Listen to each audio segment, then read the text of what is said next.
afternoon. Welcome to The Joy is in the Journey. I'm Gina. I am a practitioner out of Concordia Centers for Spiritual Living in Rhode Island. I am also I'm a student at the Holmes Institute. Happy to say I'm a senior out of the Florida campus. And I'm here with one of my fellow classmates today, who I am so happy to talk about an amazing topic that I think is life-changing to so many, and we are here to take a little bit of a stigma out of it as well. So I'm going to introduce first someone that I consider a friend and a wonderful human being. He's a dedicated father, husband of two, and somehow has time for a ministry that he has co-founded and is co-director of, the Soul Evolution Collaborative. And they actually are going to be here on the 22nd of April. So they're going to tell you a whole lot more about what they do on the 22nd. But he also is a coach. He has private coaching. He's a teacher. He's a certified practitioner. And as I said, just an amazing person. So I am introducing to you my friend and classmate, Chris Lahiff. Hi there, Gina. How are you? I'm doing well. Thanks. How about you? Good, thank you. It's wonderful to have you here today. I am grateful to have you on here. And this topic that we're talking about today is near and dear to my heart. We are talking about the 12 steps today.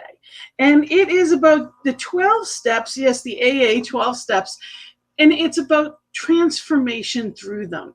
Now, many people, I mean, everybody at this point has heard of recovery in 12 steps, but there's a stigma around addiction that we're going to try to take away, because these are 12 steps of transformation that without a doubt anybody could use to change their lives.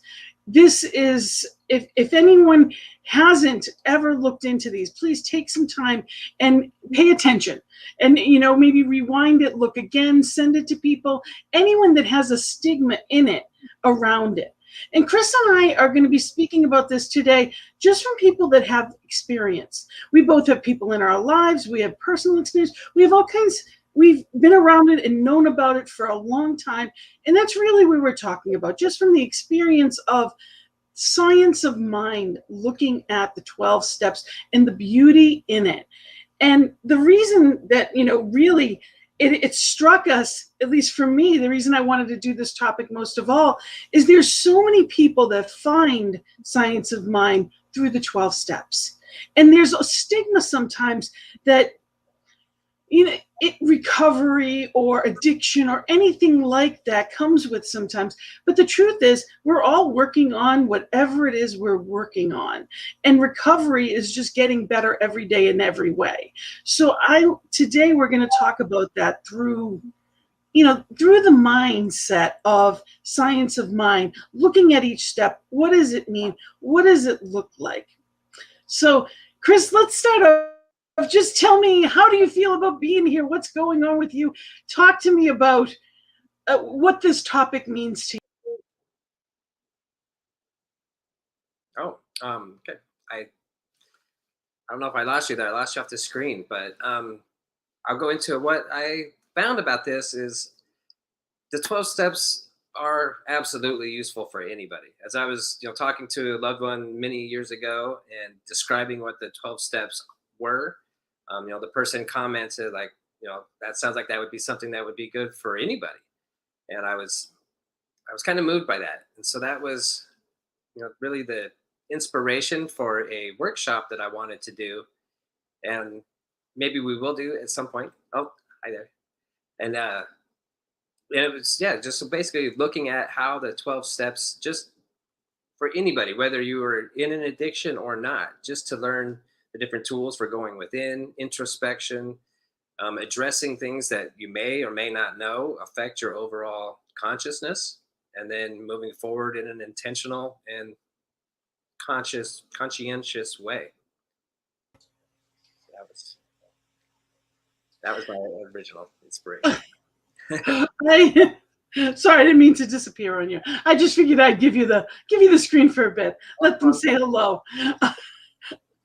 And we're talking about, these 12 steps. And, it's so important to know that when these were written, at the time these steps were written, was when Ernest Holmes was creating the science of mind. It's when all of the speakers were out there. This is where the language is from. Anyone that's gone through or looked at the big book, which is what the 12 and 12 steps are called, the big book has the language of, similar to ours, is creator. There's a chapter in there for the agnostic. There's so many things in there as far as, for people that didn't know what to believe or didn't believe or had been, were upset by prior religions. There are a lot of people that, that there was a lot of people that ended up looking for spirituality after going through these steps, because one of them says, if we no longer, we stop moving forward in our spirituality, we're going to lose this. So there's so much to it. And, even to the point that Emmett Fox's mom typed up the manuscript. I mean, when you talk about New Thought, you can't be more into that. And it's known that a lot of them, including Bill W., knew Ernest Holmes, knew a lot of these speakers that we follow their teachings now. So it is written in a way that is so science of mind and New Thought friendly. And I think it's a wonderful thing for us to bring it up today and be in this place of taking away the stigma to what it is for anyone that doesn't know, but also really looking at what are these steps and how do they translate for people, in science of mind terms. Yes.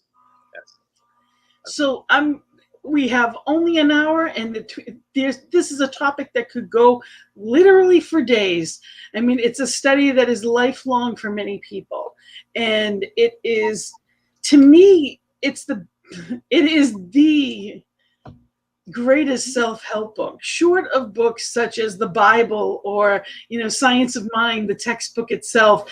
It is the greatest self-help book there is, because everybody has something, whether it's shopping, whether it's caretaking, whether it's, it's not just drugs and alcohol. It can be anything, doing anything too much, even loving or caring too much. There's addictions of the internet.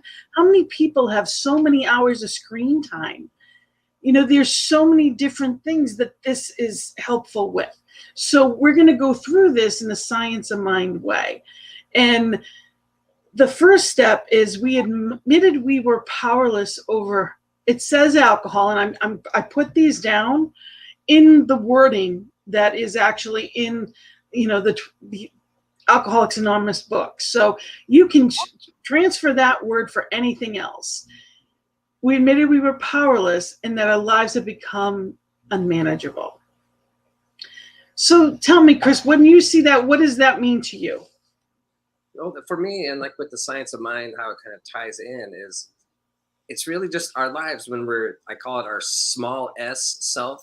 We have our bigger self of what, is that divine consciousness within us, but just our everyday conscious self moving along, that things come up that sometimes seem overwhelming or that we just want to be different.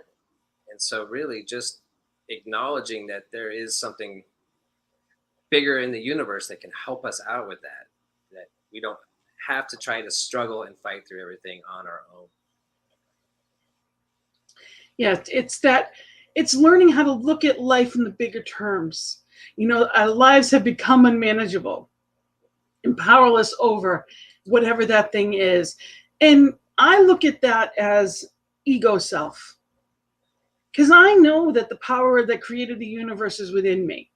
And sometimes the language in that can look like, well, I do have the power. Of course we do. But am I trying to fix it within me, or am I allowing that power that is within me, connecting with that spiritually and allowing that to make the changes that need to be?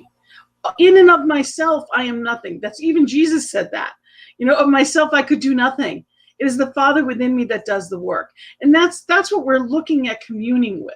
So it's not saying I'm powerless in the sense that I don't have, but when it comes to whatever that is, it's taking the ego out And it's allowing that greater self, the capital S, as you said, in. Right. It's allowing spirit within us to do that.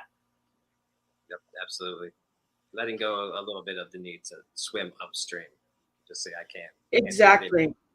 And it's a lot for a lot of people. It's a tough concept in the sense of powerlessness. Even the word surrender for a lot of people has a negative connotation. And the truth is, it's not about surrendering in the sense of I'm not weak. There's not a weakness in surrender. There's power in surrender. When we come together as a group, we have a lot more strength than we do as individuals. And that's in anything. If you write a single letter to a congressman or to a senator, you're not meaning much. But if you show up with thousands of people with you and everyone's coming together for that, and it's one common cause, there's a lot more power in it. Well, imagine when divine is involved. That's everything. That's the game changer. So it's being aware that it's not surrendering in the sense of weakness. It's surrendering in strength. It's saying, yeah, spirit knows best for me, and I'm going to that source. Yes. And the second one came to believe that a power greater than ourselves could restore us to sanity. Yes, absolutely. These first three steps, there's so much in them. They kind of all play together, but yeah, just realizing that, the science of mind, that's definitely what we talk about, is our alignment. When we do affirmative prayer, we align ourselves and acknowledge that infinite presence, that, call whatever, the life force, love, whatever it is, it's inside each of us.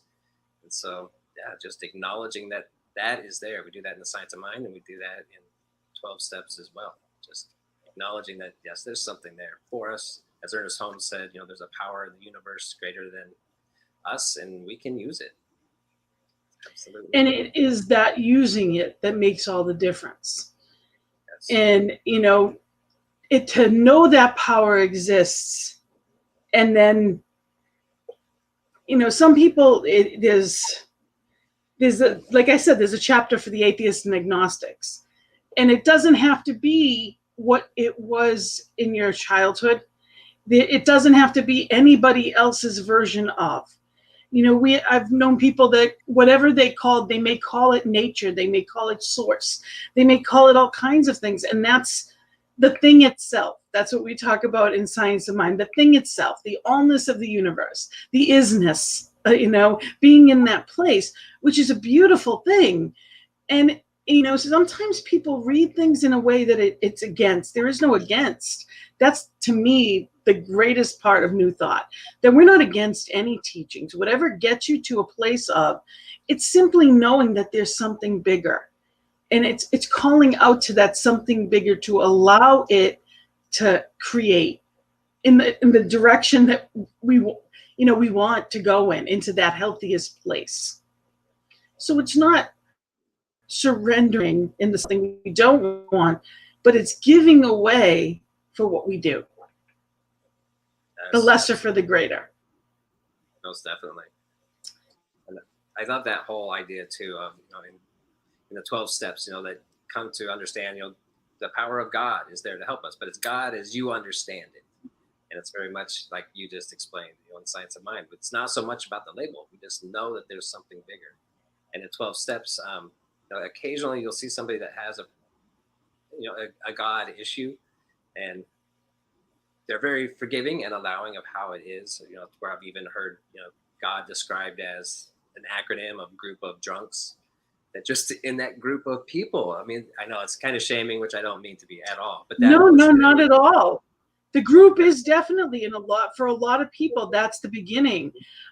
One of the things that I appreciate about the 12 steps, and I mean this wholeheartedly, is you don't have to believe. You have to be willing to believe. Yes. And that is a key. When people walk through our doors, oftentimes they've already come to the place of thinking there is something. The 12 steps is for people that don't even think they really don't think there is help outside of, there's nothing bigger. Some of these people have no hope at all. There is no faith. And that's okay to be told, that, believe that I believe.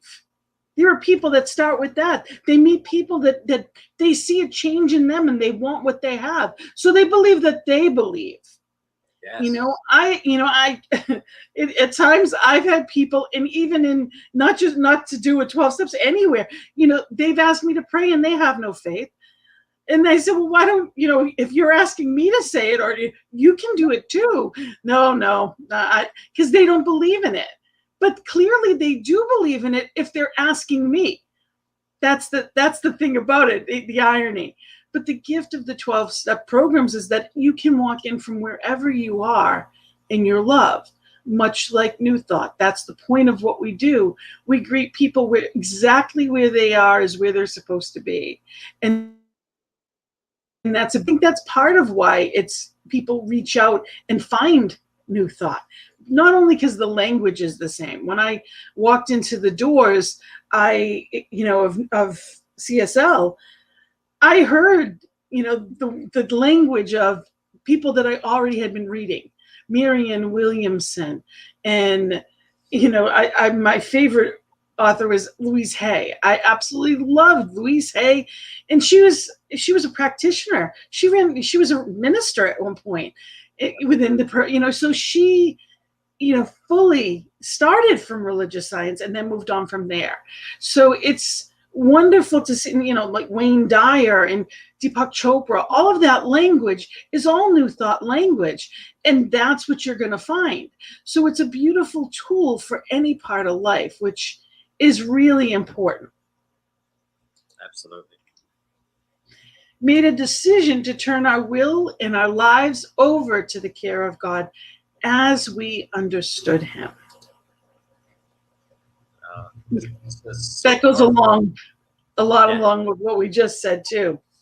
Yep. It's really just letting go, knowing that when you let go, or as they say, let go and let God. I'm going to use all these cliches apparently, but just letting go and allowing that willingness. Like you said, you don't have to have the ultimate faith, the faith of the size of the grain, of mustard seed.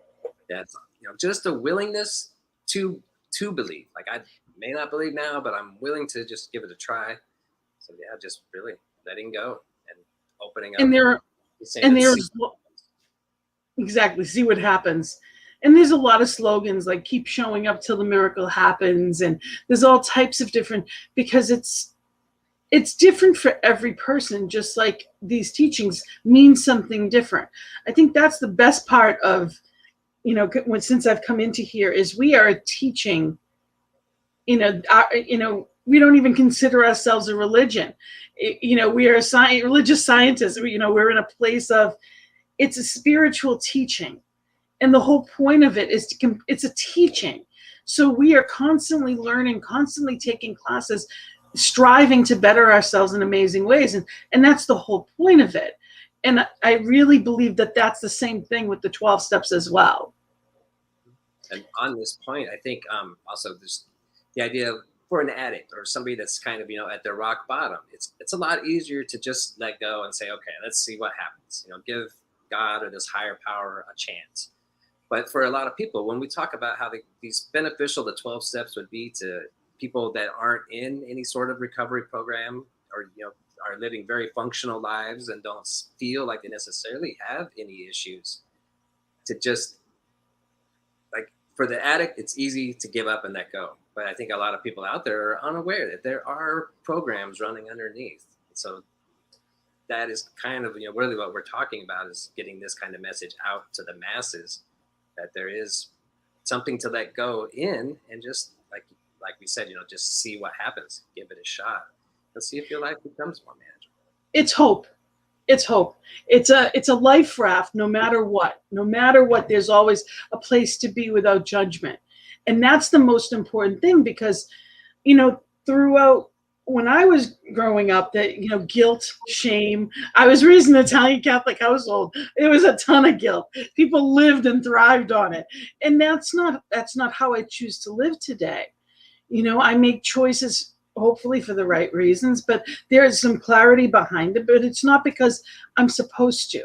Because when I do things for supposed to, then there's resentment. I may do it, but what am I doing it for? What's behind it? Am I doing it because because I choose to, or because I think I'm supposed to? The would, could, shoulds. And that doesn't serve us. Absolutely not.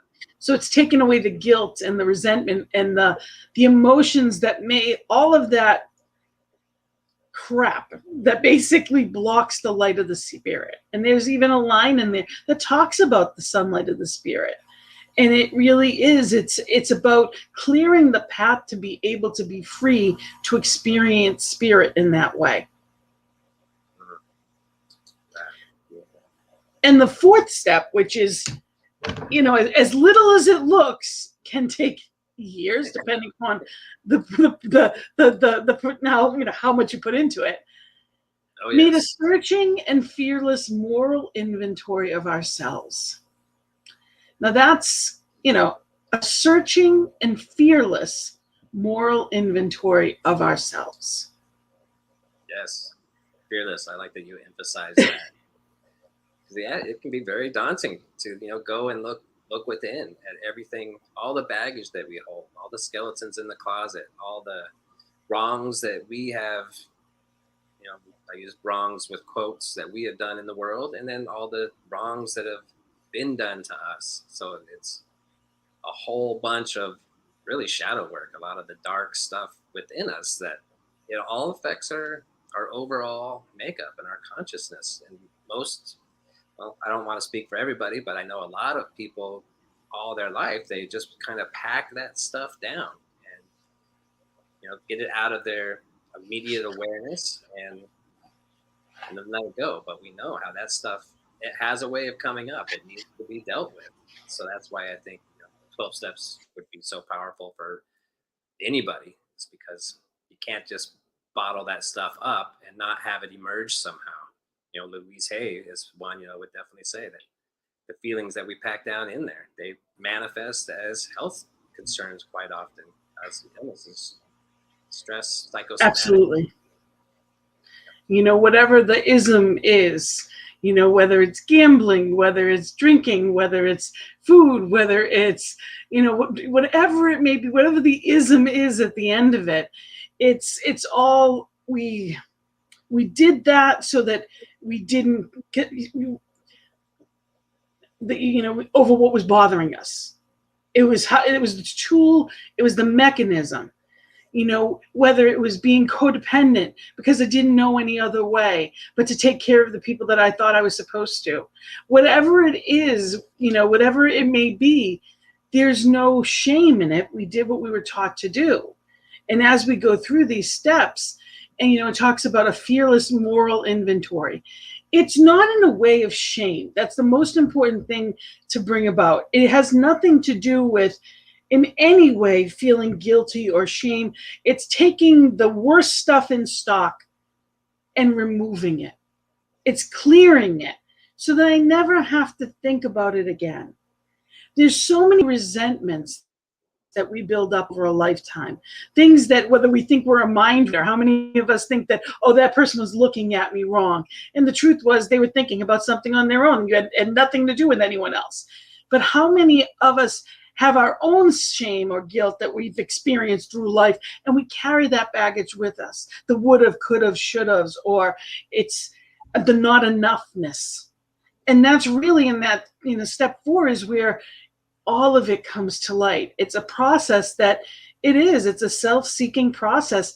And, practitioner 1 is one of the, when you go through prac 1 in our studies, there's a lot of information there.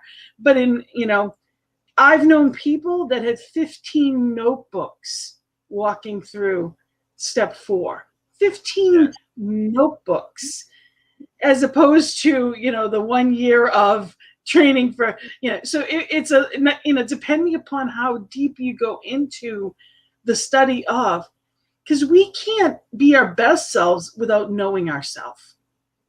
And sometimes, not everyone, we go into a practitioner session, at least my opinion is we go into a prac session because we know the truth of people. And no, I don't need to clear out all their junk. I don't have to do that to know the truth of them. Yes. because I don't know their junk. I only know the truth of them.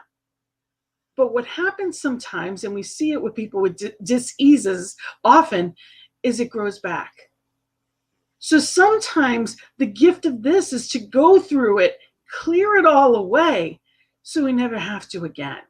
And I think that that's one of the greatest gifts, is that in that process of that search, fearless and searching moral inventory, it's looking at my life as a study and spending the time paying attention to what I've done, or what how I've acted and reacted. Yes. And that's what forms our lives and our relationships. And it's also how people react to us. There are people that, in practical life, when we look at things, it's amazing how and why things happen. When you really spend the time and look at them, it changes everything, doesn't it? Most definitely.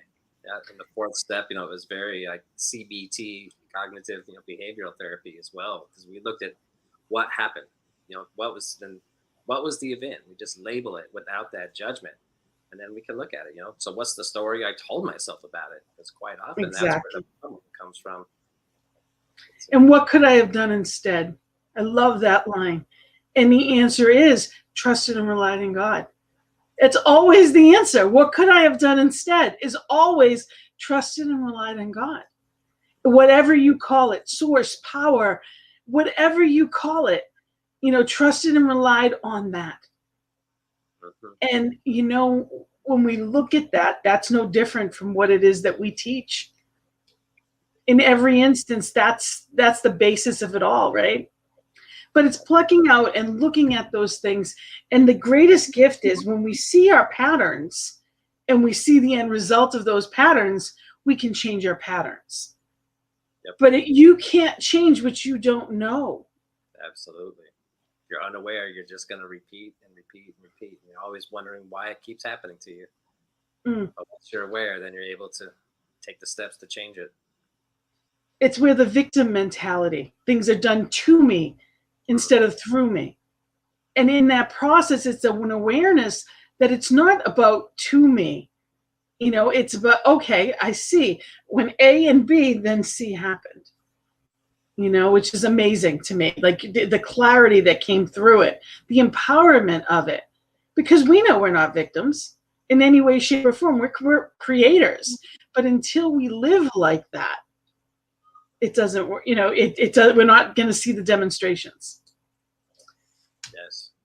Number 5, admitted to God, to ourselves, and to another human being the exact nature of our wrongs. Now, I know that this is definitely not in the language of science of mind. But right. What do you think of that one? Well, I mean, it's such a powerful step, and we kind of alluded to it a little bit in talking of the fourth step, that it's not a judgment, and but to get it out of ourselves just by expressing it and saying it to another person. There's even power just in like writing it down, journaling, just to get it out, because so often like that helps us bring the clarity to it and the awareness. Otherwise, again, it's like that pushing it down, and it's going to fester in there and cause unknown subconscious issues. And so, yeah, I mean, let me get back to what you said about the wrongs. It's interesting. Like, I definitely believe in the freeing the judgment, that we are all infinite potential for everything. And I love that with science of mind, and with the 12 steps as well, that we don't judge others. We just listen. We're just here, because everybody is the divine. Everybody has that spark of life within them. There, but for the grace of God, go I. So the fifth step is just so powerful. We do Simply witnessing. It's witnessing. And the gift of it is too, when we give it away, it's literally gone. When a person is doing that step, it's saying, okay, it's gone. It's not for me to think about or worry about ever again. Give it away. And we do that when we release every time we do a treatment and we release, that's what we do. We give it away, to not take it back again, to not try to figure it out myself. It's to give it all away. Now, I just wanted to say we had some, if there's any questions, please, by all means, we can have people, answer questions, but there are people that, that this is a teaching. It's not for everyone. It's simply to say, we're here to talk about love and being in that acceptance place of, and knowing that there's only good here. There's only good here. And, when we're giving it away, it's like, it's kind of, I guess, like going to a priest or a rabbi and, going to a confession kind of a thing. But it's not in a way of judgment. It's simply in a way of, I no longer need I no longer need to be in this place anymore, All right. And the next one, we're at 6 now. We're entirely ready to have God remove these defects of character. So talk to me about that one. Again, it's that willingness, between the 6th and 7th step where we, ask God to remove it as well. It's just the willingness, like we do not want to carry this with us anymore. That unleash, get rid of that burden. It's very similar to, Catholicism, going to confession. We get it out, and then we just ask our higher power, whatever that is that you believe it to be, to just take it away and just have, a faith and a willingness for that. Allow the higher self to carry it for us or dissipate.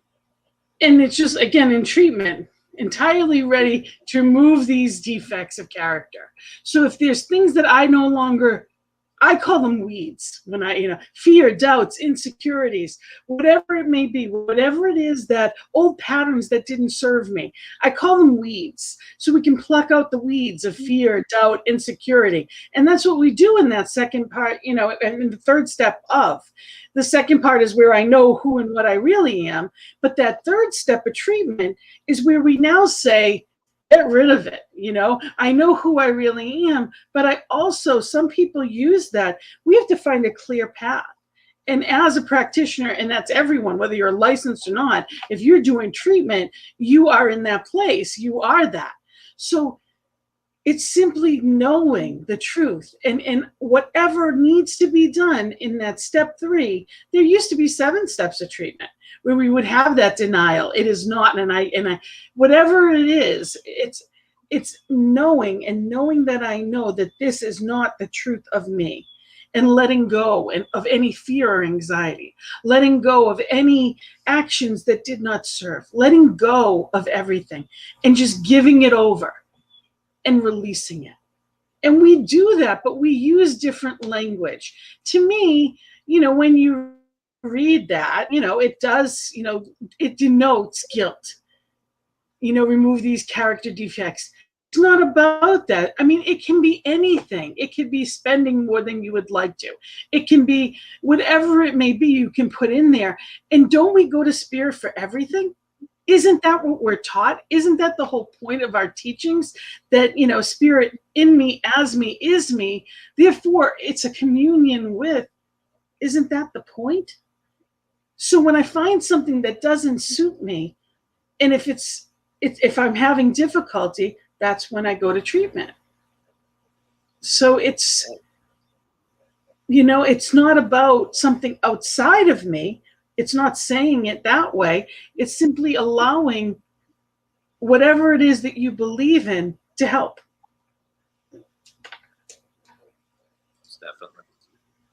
And number 7 is where we are. Mm-hmm. Humbly asked him to remove our shortcomings. And again, the language of that may not seem as science of mind. Right.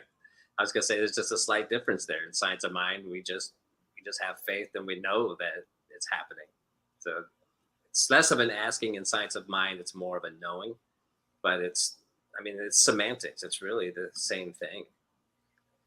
Just the willingness to alleviate us of our, our habits or our coping mechanisms, to just be comfortable and strong and faithful in what we know and believe ourselves. And I think for me too, it's like that particular one.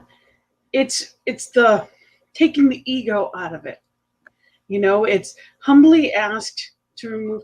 So I look at it as, well, the best way I ever heard it described that I loved is, I can't, God can, I'm going to let him. I can't, and I mean little I, the smaller self, the ego self can't, but spirit can, and I'm going to let it. Spirit in me, as me, can do anything. And when I go to that source, when I resource, that's what that is to me. It's knowing that of my own I cannot. But when I go to the source, anything is possible. Everything is the eyes that you're looking through, and we look through experience and otherwise. And sometimes there's so much baggage for a lot of people.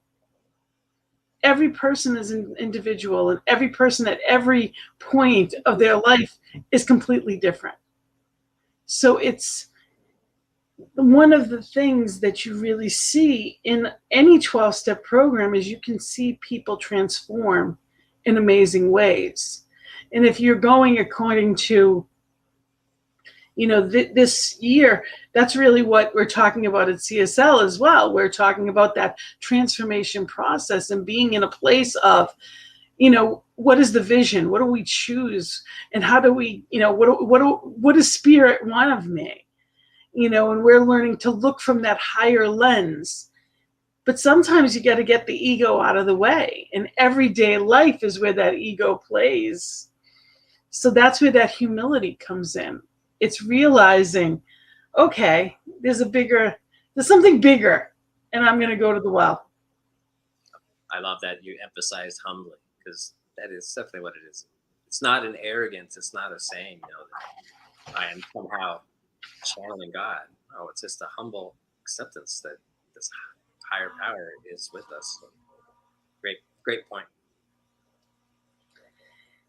And again, I just want to say to people that are watching, this is a quick overview. This is a study that could be literally for many is a lifetime. And that there's meetings that read the book over and over again, that there's reading and sharing on the reading. If you've never been, there's different types of meetings. It's important to try, is what I always tell people. And there's also big book step study meetings. There's another whole, that literally just focus on the way it's written. There's all types of different, 12 steps along the way as far as the program goes and how to use them. And it's not about one way. It's just about, this is just to give a little bit of information for anyone that's wondering, well, what is it and how does it work? And, there are a lot of people, and being mindful that there are a lot of people in our doors that have come from. And I think that's wonderful that, there are people that went from no faith to more than anyone, because their life was saved when finally it was reached out for. Spirit was always there, but some people lose the way. And, this is one way a lot of people find spirit, which is, that's the whole point.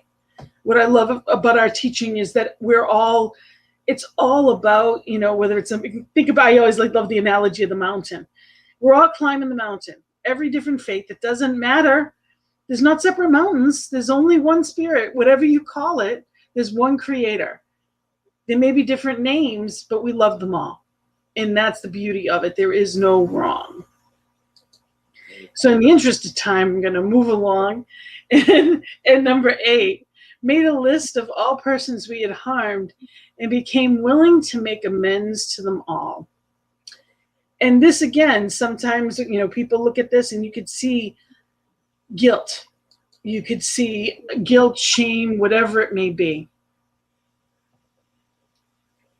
When you see that, what do you think of when you see that, Chris? I just love the idea of trying to right the wrongs the best we can. And one of the things that they point out is we don't do it in cases where it's going to cause more harm. We don't want to necessarily reopen a wound that doesn't need reopened, but it's such a powerful alleviation of ourselves to try to make it right. And in the 12 steps, they really encourage people to physically contact people and make those amends. Whereas in like Science of Mind, we do a lot of this work, but I've never necessarily been directed to go out and contact the people from 20 years ago and try to make amends. It's maybe something that occurs, but at the same time, there's so many different processes to kind of do the same kind of work of just freeing our consciousness. You could write a letter to the person, journal it, ask for forgiveness in your in the prayer or meditation. And the way we believe, in Science of Mind about the universal consciousness, there's power in that, just by freeing them, freeing yourselves mentally within, and knowing that this higher power has that strength to do that and that ability. I think it's a powerful step. And the other thing about amends that I think it's important, there's nothing wrong with saying I'm sorry. Right. If there's something that I did to someone and I see them, I'm not going to want to talk to them because I know the last time I saw them, I said something. There's a freedom in saying that, I'm working on me and I'm sorry for the way that I treated you. There's a self-forgiveness in that. It's not seeking necessarily somebody else's, because the important thing to know about that step is too, it's not about what they say. If they don't accept it, it doesn't matter. They have every right to stay mad. When we give forgiveness, it's a gift to ourselves. So this is giving ourselves that gift of self-forgiveness. So I don't have to feel bad for how I treated someone, or if I stole, or if I did something that hurt someone else. I don't have to feel bad about it ever again. That's the gift of it. It's really, we can give it away, but when we see that person, are we going to feel guilty? Anything that holds on our heart in any way needs to be healed and released. And we know for ourselves, you can simply say, I'm sorry. I saw on a newscaster was talking. She's a producer of one of the talk shows, and she also is a writer. She a reporter, and she reached out to someone. It was over violence and things that had happened, and she reached out to someone that had bullied her in high school and said, I just want you to know, I don't know if you remember me or not, but I just want you to know the effect you had on me was great. And that person apologized and said, basically they reached out and said, I am so sorry I did that. I don't particularly remember it. And I made that, which I feel even worse about, but I was in a really at that time in my life, and said, this is what was going on. And it does in no way excuses it, but I want you to know that I am sorry. That was so healing for the person that wrote the letter. Now, it can happen both ways. There's times that, many people write a letter and say, I'm sorry for what I did, and people didn't remember it. But that person knew they treated people poorly. This then gave that person a chance to forgive themselves. So it works both ways, and it's an amazing gift that we get. Forgiveness is always a gift. So when we are simply saying, it's not the best of who I was, it doesn't matter how it's reacted to. It's never to put ourselves in a place of, it's not less than. It's simply saying, it's not the best of me. And now I can release it for that higher and better. And it doesn't have to rent space in my head in any way anymore. Slowly. Number 9. Okay. Made direct amends to such people wherever possible, except when to do so would injure them or others. And you brought that up actually a little bit already. And You want to say a little bit more about that, or? The only thing that I was going to add was really adding, kind of reiterating and adding to what you said. There is nothing wrong with saying sorry, and sometimes it can be very beneficial because a lot of the people that we have maybe wronged in the past, like you said, it's not about them. It was where we were at in that time in our space and not living our life in the best way when we may have harmed someone. And it's possible, and all these people that we've harmed, they've been carrying around this feeling of less than forever because somebody treated them that way that made them feel that. So, I've seen it happen where people really appreciate getting the apology, wait many years down the road and just say, I all this time I thought you hated me, or I thought that you didn't have a high opinion of me. I didn't realize, where you were at, why you caused that, why you act like that. And so a lot of times it's sad that that people have treated others poorly. I know I've treated many people in ways that I really regret, and so to reach out and just let them know that it wasn't them, it was that I was the one in the wrong, that I feel horrible. A lot of times it can bring a renewed energy to them and allow them to hopefully, if it has been affecting their self-esteem for many years, that apology can be very valuable. And I think it's really important to know that humility and humiliation are completely different things. Absolutely. Completely different things. To be humble is to know the right space. I'm not better than anyone, but I'm not less than anyone either. And we can't be in that space until we've let go of all the crap that we were holding on to. We can't soar until we get rid of all the stuff that may have been holding us back. So we get the opportunity to then realize the right sizeness of it all. And that is a gift. It absolutely, in a lot of ways, it's not about, there's no humiliation in saying I'm sorry at all. It's being your best self. It's calling forth. And a lot of times people don't even remember the things that we've wasted our time on over and over again. Oh, don't worry about it. That was no big deal. Or sometimes it is. And, it gives a chance for things to heal. I've seen many siblings in this type of thing, or, have a healing because there was an acknowledgement of what went on before. And it's also important to remember that the other person isn't going through a program. So while one person may be healing, the other person may not be there or ready to. So sometimes they're not accepted. And if that's the case, then, it's doing the best you can to do that. And 10 is continue to take personal inventory, and when we were wrong, promptly admitted it. So it's monitoring ourselves and just acting appropriately. The gift of this is, when you're conscious of how you're treating people, you tend to be kinder. Yep, isn't that funny how that works? It is. It's very powerful. And when we come from that place of paying attention, because there's so much of life that often is unconscious, it's just there. But when we pay attention, it's amazing, because I don't have the right, just like no one has the right to hurt me, I don't have the right to hurt anyone else either. And sometimes our actions, our words, our reactions can.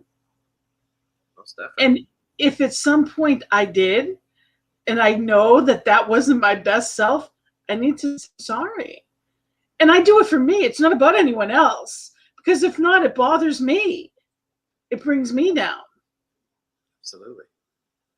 Powerful. When we do this work, then we notice our tendencies. And so then as we move forward, we're more likely to, oh, there it is. I just did that again. And then, man, there is just such strength and power in reaching out and just saying, I did this. I am so sorry I did it. Because most people, they kind of just, they don't do that. They just hold it back and like, oh, shoot, I hope they didn't notice. I wonder if they noticed. Whatever it Too much is. thought. But it Too takes much thought in all of that. Yeah. We get the freedom from just saying, it's not what I meant, I apologize. And it's a mindfulness. And life is a process. It's not a one and done. You don't do these steps. Okay, I graduated. There is no graduation. It's, it's a life in life, continue to do it. 11, sought through prayer and meditation to improve our conscious contact with God as we understood, and praying only for the knowledge of his will for us and the power to carry that out. And that is a mouthful, and I'm going to say it again. Sought through prayer and meditation, which we teach all the time, to improve our conscious contact with spirit. And that's what we, again, do. We teach all the time as we understand it, praying only for the knowledge of the will for us and the power to carry that out. So powerful. And isn't that what we teach? Absolutely. It's the constant contact and acknowledgement of that higher source. And then, the saying, and I used this in the meditation last night, that when we pray, we are talking to God, but when we meditate, it's when we are listening to God. And that stillness, when we hear that still small voice, that it's really amazing that there is guidance available to us. We can tune in and actually hear the voice of the divine. It's always a loving and supportive voice when we're able to. So I love that. And that's, it's a constant. It's not a when I get to it. It has to be, because if not, if I fail to grow spiritually, I'm going back. The reason that I can live that freedom is because I'm living in a way that keeps me free. So if I'm doing something quote unquote wrong, or I view as illegal, immoral, it weighs on me. That conscience isn't clear. And that's where we live differently. Then we need those, that's where needing those things to cope with life comes back. Yeah. And the last one is, having had a spiritual awakening as a result of these steps, we tried to carry this message to alcoholics and to practice these principles in all our affairs. And I think that that's one of the most important, to me, the things that we can even learn. Having had a spiritual awakening, it had nothing to do with whatever the ism is. It's about a spiritual awakening. Yeah, it's so powerful. And, at first take, that 12 step sounds almost like proselytizing, but not necessarily. It is saying to take it to other people that can use it.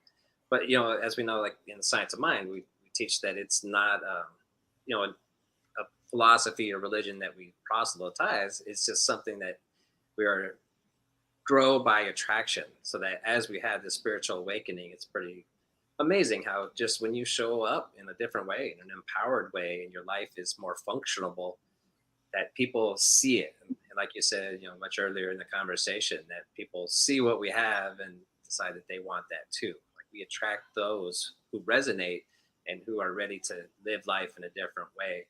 And basically they just ask what it is that we're doing that they notice it. And Marian, yes, we have to forgive ourselves first.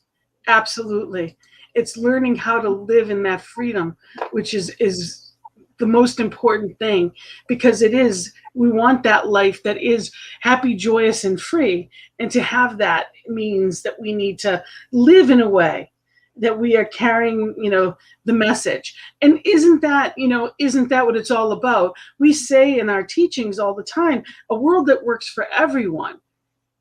And when we treat, it's being in a place of, that bigger, that grander, the more than, the all that is. That's really what we're here to do. We're not just here so that we are financially okay. We're not just here that we don't just need to treat for us to be healthy as individuals. It's carrying this message. And that's one thing that people in the program that have program strength in any of the 12-step programs, really, they know the value of working with someone else. That's how the whole program started. is that there were a few people that got together, and when they shared their experience, strength, and hope, they got better. They stayed sober. They stayed healthy. And the more people they shared it with, the more they stayed healthy. They didn't do it to be altruistic. They did it because through sharing truth, they stayed in the truth. And, that's one thing that, really our teachings are all about, is that sharing that truth. These are the miracles that have happened in my life. And we do that sometimes in service. Sometimes we'll have an occasional person that goes up and talks about how their life has changed. But it's so important that people know, where did you get that spirit that makes you joyful? That's what we can share in a way that no one else can, because we've been to that darker side. We get to now live in the light and celebrate that light. So any other, and like you said, it's attraction. It's absolutely about being that place and being the light. And, our teachings are the same way. It's something different, and we have something, and it's something worthy of sharing. Not everybody's ready for it, but those that are, they hear the message and they want to know more. And I just want to say that there's you can go online and look at, there's, I believe, hundreds of different types of 12-step programs at this point, and they're all over the world. And I know it's AA.org or NA. is Narcotics Anonymous. There's Overeaters Anonymous. There's just OA.org. There's Gamblers Anonymous. There's just GA. There's so many different types. Excuse me? Workaholics. Like something. Debtors Anonymous. People that, there's so many, and it's all good, and it doesn't matter, because it's if you take whatever the ism is out and you just say problem, because everybody has seeming problems. If you just put whatever, you take that one word out, it fits everyone. So it is so important, And I just want to put this up here. Thank you. Chris, this is Chris, and he is absolutely, available for coaching and spiritual coaching consultation, and that's your email address. And while we have a few minutes, I just want to say, tell me a little bit about the Soul Collaborative. Okay, so I know we're short on time, so I'll make it as quick as I can. Go right ahead. Take your time. Do what you need to. Well, I we'll guess go a few minutes over. We'll live La Vida Loca. Okay, cool. But it's three of us. So it's Reverend Dan Granda, Reverend Ryan Pooley, and myself that's started this. And we are creating community. We have several things that are in the works coming up. But right now what we're doing, and we're having a lot of fun with, is if you want to go to soulevolutioncollaborative.org, you can see more about it. But we have a monthly theme breaking down into weekly themes. And so each Tuesday we release a new video. And so we've kind of like broken apart what people get out of a spiritual community. You get. Is that this, The Truth Be Told? Yeah, Truth Be Told is our Tuesday night episode, absolutely. And that introduces, and we talk a little bit about our theme of the week.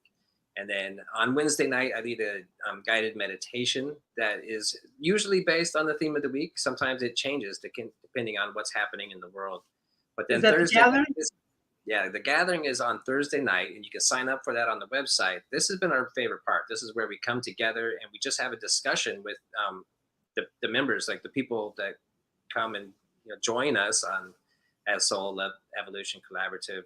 It's a small group, and we get together and we talk about the theme of the week, and it's been just the most amazing transformational time. Like, we get to go into each of these themes really deeply, and the people that have been showing up on Thursday, I'm learning so much just by being there. We basically just start the conversation. We talk for a couple of minutes, ask a question, and then the people take it from there. And it's just been an amazing, really cool experience. And there's more to come down the ropes, but I know that we're going to be back on the 22nd, so I'll save it to talk about until we return. It's a wonderful, it's a whole new way of looking at spirituality. And I know you've had tremendous feedback, and I know that you have a lot of coaching and teaching experience behind you, and as do the other two of your cohorts. And it's a wonderful spirituality is definitely changing. The way people look at things is definitely changing. So it's a gift. It's all a gift. And I look forward to hearing more about it in a couple of weeks. On the 22nd, April 22nd, you'll be back, and we look forward to it. So thank you, Chris, for being here. I appreciate you being here with us today. I also want to say that you can reach out to me. My information is also where you click. We are here, and I'm here when I do personal coaching for life coaching as well as practitioner sessions, as I know you're available as well. And ntmedia.org. Just know that we are here. And I want to mention also, part of that is for donations. If there's something that you've seen on this network that is, has served your soul, please know that we are here because of all of that you give.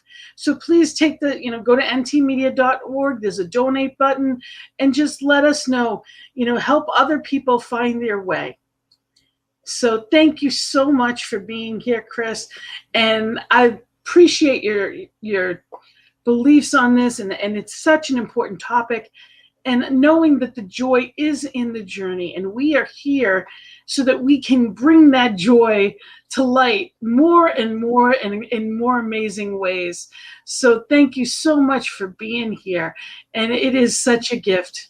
So until next time, everyone, the joy is in the journey, and enjoy every bit of it.